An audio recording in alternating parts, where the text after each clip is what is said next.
目前台北市的这个新冠肺炎的确诊案例大概会降到差不多30个上下。那这个数字应该会比中央公布的数字大概提早差不多4天了。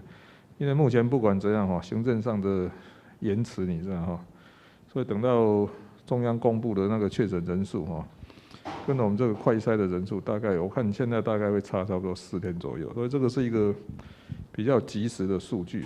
虽然确诊案例少掉，你知道可是每一个确诊案例它要做疫调，那些人要观察10几天了，所以在目前对整个台北市的这个卫生局跟民政局还是压力很多。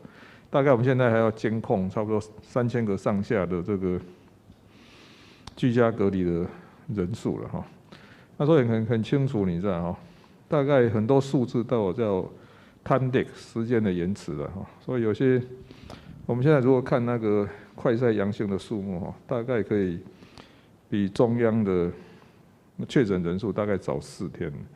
可是所有这些效应要到我们居家隔离的人数下降，我想如果按照这数字一样嘛，这条线大概拉2个礼拜才开始掉。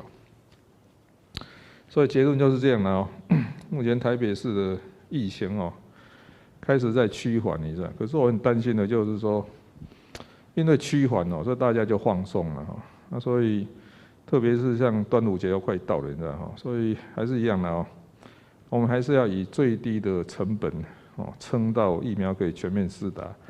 那这段时间如果大家有太放松，你知道还是会疫情还是会飙涨上去。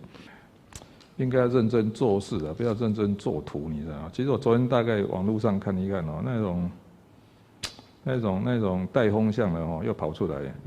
其实这样的防疫纾困振兴，其实更精确叫防疫纾困转型了防疫当然这个我们医疗专业还好了，就是目前台北市的防疫，我想就一步一步，你知道稳定下去，应该是就解决。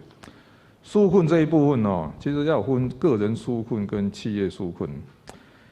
我倒觉得这样的政治还是要想好再去做事。你现在那个12岁以下学童也发的，12到18岁的特教生也发的，还有什么导游啦、计程车司机啦、农渔工啦那花了一大堆。我看一看，他好像已经花了563亿已经花给了363万人。那你现在如果还要再花一次，请问是再叠上去还是怎样？还是有花过的不用拿还是怎样？我都搞不清楚。那所以一开始就说政治还是要务实的不要乱喊价。像刚才像昨天讲那个题目，如果不分青红皂白，每人给1万，你知道，2300万人，每人给1万就是2300亿嘛。这可能吗？我不晓得。而且这个还没有牵涉到什么产业的转型的、产业纾困的那些都没有讲。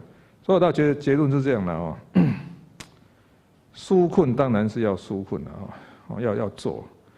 那可是我觉得这样的不管是政府或是立法院或怎样大家不要乱喊乱画，你知道就是就是，不是就不是想好一遍就做。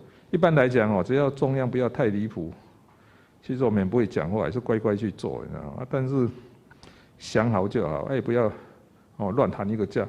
像昨天那个说不管全部不排污，一人1万好2300亿啊。那这个大家就来讲2300亿，其他都还没讲到，单这个个人纾困就2300亿，而且前面已经花掉563亿，是吧？再叠上去还是这样，讲清楚嘛。所以说我倒觉得这样的务实的去处理我们每天所遇到的问题，这个会比较合理一点。